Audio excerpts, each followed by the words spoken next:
Hello learners, आज हमारा topic है electric field due to a dipole on perpendicular bisector of dipole.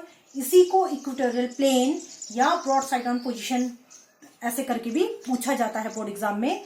तो आप कंफ्यूज मत होइएगा, इनमें से कोई भी टॉपिक आएगा तो यही हमारी डेरिवेशन है जो आज हम करने वाले हैं। हिंदी में से निरक्षीय स्थिति कहते हैं। तो आइए डेरिवेशन स्टार्ट करते हैं। देखिए, हमें क्या निकालना है, electric field due to a dipole on perpendicular bisector of dipole. तो ये हमारा पहला हो गया डाइपोल, ठीक है, ये हमारा डाइपोल हो गया। इसको ज्वाइन कर लेते हैं, इसको मान लेते हैं ए पॉइंट, इसको मान लेते हैं बी पॉइंट। जो डाइपोल लेंथ है हमने पढ़ा है वो कितनी होती है, 2L होती है। अब हमें परपेंडिकुलर बाइसेक्टर खींचना होगा। परपेंडिकुलर बाइसेक्टर जो हम खींचेंगे वो AB को दो इक्वल पॉइंट से डिवाइड करेगी। तो इस पॉइंट को हम मान लेते हैं O।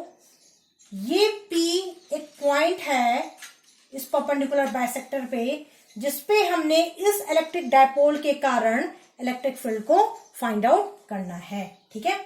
अब हम एक काम करते हैं, हम इस पॉइंट को भी आपस में ज्वाइन कर लेते हैं, इन पॉइंट्स को भी आपस में ज्वाइन कर लेते हैं। तो देखिए,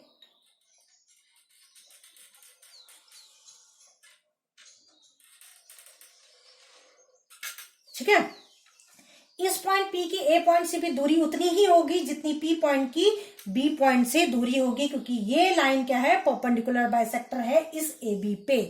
तो इस वजह से जो AP होगा वो किसके बराबर होगा, PB के बराबर होगा। अब हम मान लेते हैं कि ये एंगल जो है थीटा है। क्योंकि हमने ये एंगल थीटा माना है तो ये एंगल भी थीटा हो जाएगा। क्यों? क्योंकि ये हमारा जो ट्राइंगल बन रहा है PAB एक आइसोसेलेस ट्राइंगल बन रहा है, और आइसोसेलेस ट्राइंगल में अगर ये एंगल थीटा होता है तो ये एंगल भी थीटा हो जाता है। ये दोनों एंगल आपस में इक्वल होते हैं। और यहां से यहां तक का पॉइंट डिस्टेंस L हो जाएगी, यहां से यहां तक की डिस्टेंस L हो जाएगी, ठीक है। अब हमें क्या करना है, देखिए, हाँ एक और बात, इसकी दूरी यहां से हम R सपोज कर लेते हैं, इसकी दूरी R सपोज कर लेते हैं, और इस पॉइंट की -Q चार्ज से दूरी को हम X सपोज कर लेते हैं। तो देखिए, अगर ये डिस्टेंस X है तो ये भी डिस्टेंस X होगी। क्यों? क्योंकि PA इक्वल्स टू PB है, अभी अभी हमने बताया था आपको। तो ये डिस्टेंस भी क्या हो जाएगी, हमारी X हो जाएगी। अब हम इस पॉइंट P पे +Q चार्ज के कारण इलेक्ट्रिक फील्ड की डायरेक्शन को फाइंड आउट करेंगे, और इस पॉइंट P पे -Q चार्ज के कारण डायरेक्शन को फाइंड आउट करेंगे। उससे पहले हम एक बार फिर से फिगर को समझ लेते हैं। देखिए, हमारा इलेक्ट्रिक डाइपोल है AB, इसमें नेगेटिव चार्ज है -Q, प्लस चार्ज है पॉजिटिव चार्ज है +Q। इसकी जो डाइपोल लेंथ है वो 2L है। ये हमारा परपेंडिकुलर बाइसेक्टर है OP, OA हमारी L है, OB हमारी L है। AP हमने X माना है, BP X हो जाएगा क्योंकि आइसोसेलेस ट्रायंगल है, आपस में साइड्स इक्वल है। इस एंगल को हमने थीटा माना था तो ये भी एंगल क्या हो जाएगा, थीटा हो जाएगा। P पॉइंट की O पॉइंट से दूरी r है, ठीक है। तो अब आगे बढ़ते हैं। इस पॉइंट P पे +Q चार्ज के कारण जो इलेक्ट्रिक फील्ड का डायरेक्शन होगा वो अवे फ्रॉम द चार्ज होगा, हमने पढ़ा था, ये होगा अवे फ्रॉम द चार्ज। तो ये कुछ इस तरफ होगा, इसको मान लेते हैं EB वेक्टर, ठीक है। -Q चार्ज के कारण जो P पॉइंट पे डायरेक्शन होगा इलेक्ट्रिक फील्ड का वो टुवर्ड्स द चार्ज होगा, माइनस के तरफ आते हुए होगा। तो ये डायरेक्शन हो जाएगा EA। ये electric field due to -Q charge के कारण डायरेक्शन होगा, या electric field due to +Q charge के कारण डायरेक्शन होगा। अब देखिए, इस AB लाइन के पैरेलल हम एक लाइन ड्रॉ करते हैं। अब देखिए, अगर ये एंगल थीटा है तो ये एंगल भी हमारा थीटा होगा। कैसे होगा, देखिए, इस लाइन को आप ये पैरेलल लाइन समझिए और AB को ये लाइन समझिए। अब देखिए, ये जो है AP को आप ये लाइन समझिए। तो जो ये एंगल होगा वही ये एंगल होगा। ये हमने छोटी क्लासेस में पढ़ा है, अल्टरनेट इंटीरियर एंगल का थ्योरम हमने पढ़ा है। तो अल्टरनेट इंटीरियर एंगल्स का जो थ्योरम है वो ये बोलता है कि अगर ये एंगल जो होगा वही ये एंगल होगा। तो अगर ये एंगल थीटा है तो ये एंगल भी थीटा हो जाएगा। ठीक है, फिर हमने एक और थ्योरम पढ़ा है कि अगर, देखिए इस फिगर को समझिए, ये लाइन रिप्रेजेंट कर रही है, इस लाइन को ये लाइन रिप्रेजेंट कर रही है।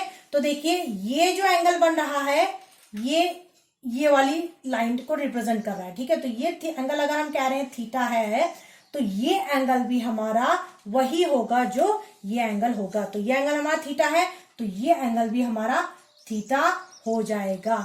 ये भी हमने छोटी क्लासेस में पढ़ा है, अब ज्यादा डीप थ्योरम में नहीं चाहूंगी मैं, तो आप बस इतना समझ लीजिए कि ये एंगल थीटा इस एंगल थीटा के कारण हो रहा है, ये एंगल थीटा इस एंगल थीटा के कारण थीटा हो रहा है। ठीक है, अब आइए हम ई ए और ई बी का मैग्नीट्यूड लिखते हैं।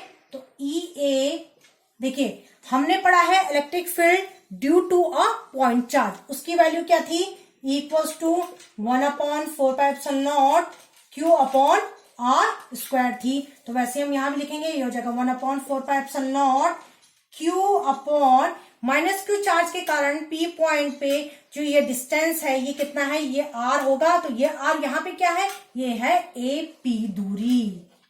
वहां पे आर क्या था, वहां पे आर जो पॉइंट चार्ज था उसकी दूरी थी। ठीक है, पॉइंट चार्ज की दूरी थी आर। तो यहां पे जो आर होगा वो ए पी को लेंगे। ई बी को इसी तरह लिख लेंगे 1/4πε0 क्यू अपॉन, अब देखिए प्लस क्यू चार्ज की दूरी पी पॉइंट से कितनी है, एक्स, पी पॉइंट से दूरी कितनी है, बीपी है। तो हम लिखेंगे इसको बीपी का स्क्वायर।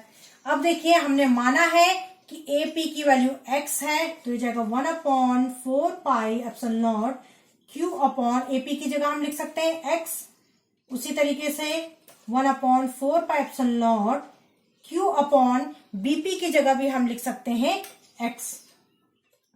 तो इन दोनों इक्वेशन को देख के आपको पता चल रहा होगा कि ये भी सेम है, ये भी सेम है। तो इस तरीके से क्या हो जाएगा, ई ए ई बी के बराबर हो जाएगा। Therefore E A equals to E B. अब मान लेते हैं ये दोनों डायरेक्ट्रिक फील्ड जो आपस में इक्वल हैं वो बराबर हैं ई डैश के। तो फाइनल जो ई डैश की वैल्यू हम लिखेंगे वो हम ऐसे लिख सकते हैं, इन दोनों में कोई भी एक टर्म ले लेंगे क्योंकि दोनों ही आपस में इक्वल है। तो हो जाएगा 1/4πε0 क्यू अपॉन एक्स स्क्वायर। अब देखिए जो हमें इलेक्ट्रिक फील्ड चाहिए मैग्नीट्यूड या वेक्टर फॉर्म में जो भी चाहिए वो हमें एक्स के फॉर्म में नहीं, आर और एल के टर्म में चाहिए। तो इस राइट एंगल ट्रायंगल को देख लीजिए आप, ये जो राइट एंगल ट्रायंगल है पी ओ ए, तो ये यहाँ पे पाइथागोरस थ्योरम लगेगा। तो पाइथागोरस थ्योरम में क्या था, hypotenuse square equals to perpendicular square plus base square.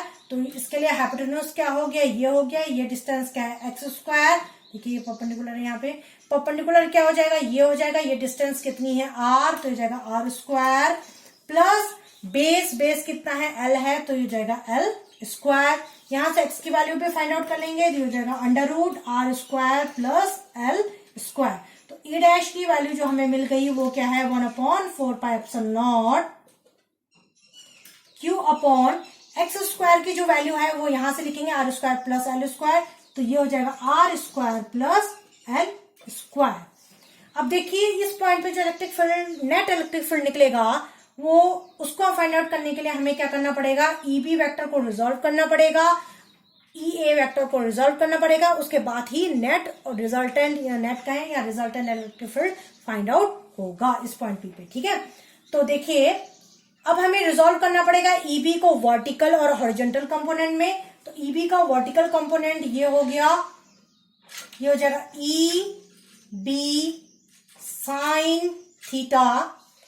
E B का हॉरिजॉन्टल कंपोनेंट ये हो जाएगा, ये हो गया ई बी कॉस थीटा। उसी तरीके से ई ए को भी रिजोल्व करेंगे तो इसका वर्टिकल कंपोनेंट हो जाएगा ये हो जाएगा हमारा ई ए साइन थीटा, और ई ए का हॉरिजॉन्टल कंपोनेंट इधर की तरफ होगा तो ये हो जाएगा हमारा ई ए कॉस थीटा। ठीक है, ईबी का वर्टिकल कंपोनेंट हो गया EB sine theta, horizontal component हो गया ईबी कॉस थीटा। ईए का ईए वेक्टर को रिजोल्व किया, ये हो जाएगा इसका वर्टिकल कंपोनेंट ईए साइन थीटा और इसका हॉरिजॉन्टल कंपोनेंट हो जाएगा ईए कॉस थीटा। ठीक है, अब देखिए ईबी ईए बराबर है, हमने देख लिया यहाँ पे।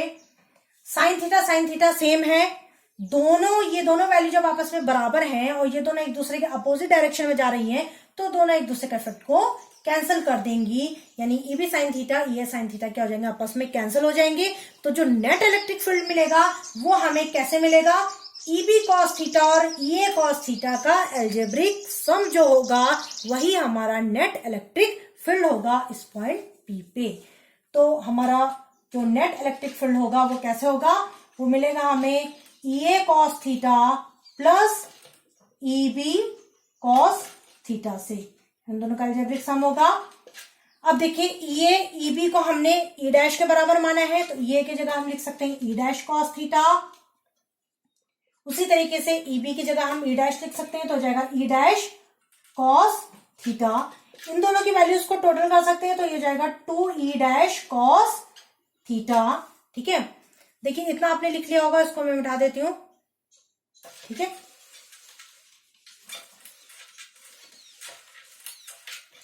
ये हो गया E equals to 2 E dash cos theta. अब ई डैश की वैल्यू जो अभी अभी हमने लिखी थी वो क्या थी, ई इक्वल्स टू 2 लिखेंगे। ई डैश की अभी वैल्यू हमने लिखी थी, क्या लिखी थी, 1/4 pi epsilon naught q upon are square plus l square, ये लिखी थी हमने अभी।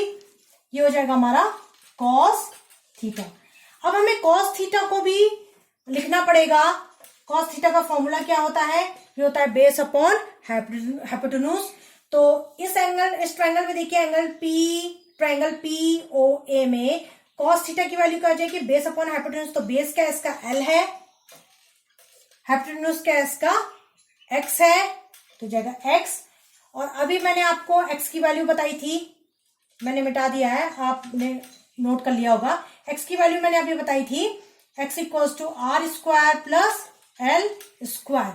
तो इस एक्स की जगह हम इस वैल्यू को पुट करेंगे तो कॉस थीटा की वैल्यू हो जाएगी l upon under root r square plus l square. अब इस कॉस थीटा की वैल्यू को हम इस इक्वेशन में पुट कर लेंगे तो फाइनल हमें जो ई की वैल्यू मिलेगी वो कुछ ऐसी मिलेगी, E equals to 1/4 pi epsilon naught q r square plus l square. अब कॉस थीटा की जगह इस वाली को लिखेंगे, ये हो जाएगा l upon under root r square plus l square. अब इसको और सॉल्व करेंगे, 1/4 पाई एप्सिलॉन नॉट, देखिए क्यू टू एल, इसको हम ऐसा भी लिख सकते हैं क्यू इंटू 2l, नीचे r square plus l square कुछ नहीं है तो ये पावर 1 है। R square plus l square की अगर स्क्वायर रूट को हम ऐसे पावर में लिखेंगे तो 1/2 होगा। तो ये इसकी power r square plus l square की पावर 1 है, r square plus l square की पावर यहाँ 1/2 होगी तो 1 प्लस 1/2 हो जाएगा 3/2, यानी कि r square plus l square की पावर हो जाएगी 3/2, हो जाएगा r square plus l square की पावर 3/2। अब देखिए हमें पता है कि इलेक्ट्रिक डाइपोल मूवमेंट का फॉर्मूला होता है P equals to Q dot 2L, हमें पता है। तो हम इसकी जगह P लिख सकते हैं, तो E की वैल्यू हो गई 1/4 पाई एप्सिलॉन नॉट, तो Q डॉट 2L की जगह लिखेंगे P upon are square plus l square, इसकी पावर हो जाएगी 3/2। ठीक है, अब हम केस लेते हैं, अगर L की वैल्यू R से बहुत कम हुई तो, ठीक है, यानी अगर R की वैल्यू हम सेंटीमीटर में ले रहे हैं और L की वैल्यू हम माइक्रोमीटर में ले रहे हैं तो आप देखेंगे कि इसकी वैल्यू इसके कंपैरेटिव बहुत छोटी होती है और अगर आप इसका स्क्वायर करेंगे तो वो और भी छोटी होगी, यानी टेंस टू 0 है। और इसको यानी कि आप L की पावर हायर पावर्स को नेग्लेक्ट कर सकते हैं एडिशन के केस में।